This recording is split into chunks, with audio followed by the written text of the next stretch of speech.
The slave markets of Thessera Prime reeked of desperation and ozone. Kieran Holt walked through the cramped corridors with his hands in his pockets, pretending to browse while his mind calculated escape routes. He wasn't here to buy. He was here because his cargo ship had broken down 3 sectors away, and this cesspool of a station was the only place within reasonable drifting distance. The humans were still new to the galactic community. Most species regarded them with curiosity, some with contempt and a few with outright hostility. Kieran had learned to keep his head down and his business clean, but something made him stop at the reinforced cage in the deepest section of the market. Inside stood a creature that defied comprehension. It resembled the bears from Earth's ancient forests, but scaled up to nightmarish proportions.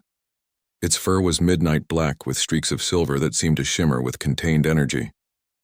Scars crisscrossed its massive frame, each one telling a story of violence survived.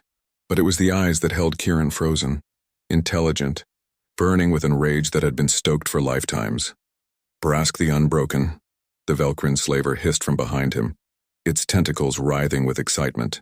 Last of the Ursulith warriors, 300 cycles of service, champion of 1,000 arena fights, but too dangerous now, too old. I sell cheap. Kieran stared at the creature. Brask stared back, and for a moment something passed between them. Recognition, perhaps, or simply the acknowledgement of 2 beings who didn't belong in this place. How cheap? Kieran heard himself ask. The transaction took less than 10 minutes. The Velcrin was so eager to be rid of Brask that it practically paid Kieran to take the beast off its manipulators. The neural collar around Brask's neck supposedly kept him docile, but Kieran could see the control device was failing. Sparks occasionally jumped across its surface. On his ship, Kieran made a decision that would either save his life or end it. He deactivated the collar. Brask moved faster than physics should have allowed. One moment he was standing in the cargo hold. The next his massive paw was around Kieran's throat, lifting him off the ground. The claws, each one as long as a knife, pressed against Kieran's jugular. Why? Brask's voice was a rumble that came from somewhere deep in the earth. Kieran struggled to speak.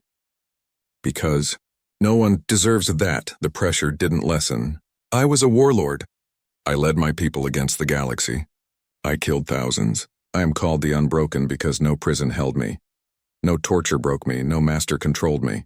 And you think releasing me is mercy? I think, Kieran gasped, slavery is worse than death. Brask's eyes narrowed.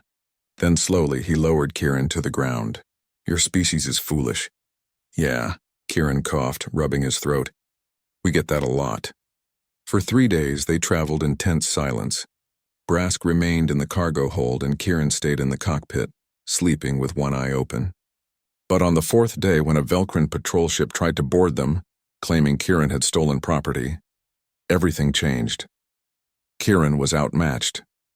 The Velcrin boarding party had weapons, training, and the legal authority of this sector.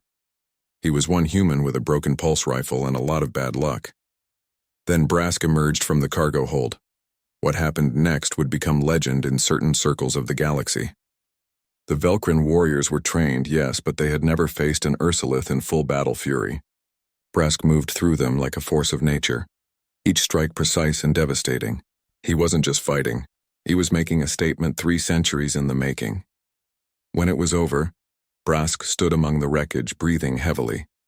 He looked at Kieran, who had watched the entire thing with a mixture of terror and awe. You could have sealed the hold, Brask said. Vented me into space while I was distracted. Could have, Kieran agreed. Didn't. Something shifted in Brask's expression. What do you want, human? A working hyperdrive and safe passage to neutral space. Maybe dinner without someone trying to kill us, Brask laughed. It was a sound like thunder rolling across mountains. I have not laughed in 300 cycles. Over the following weeks, an unlikely friendship formed. Brask told stories of his people, of battles fought under alien stars, of an empire that had fallen not to superior force but to treachery from within. Kieran shared tales of Earth, of humanity's stubborn refusal to accept their place in the galactic hierarchy, of wars fought over principles that older species had long abandoned. Your people are young, Brask observed one evening as they shared a meal. Reckless, emotional. That's the polite version, Kieran agreed, but you have something the galaxy has forgotten. Brask's claw tapped the table thoughtfully. Honor without calculation. Mercy without expectation of return. These things were once common among warriors. Now they are considered weakness. Maybe they are, Kieran said. Perhaps. Brask was quiet for a moment. My people believed that a life debt could never be repaid, only honored. You freed me not for gain, but because your nature compelled you. This creates an imbalance in the universe. I'm not asking for anything, Brask. I know.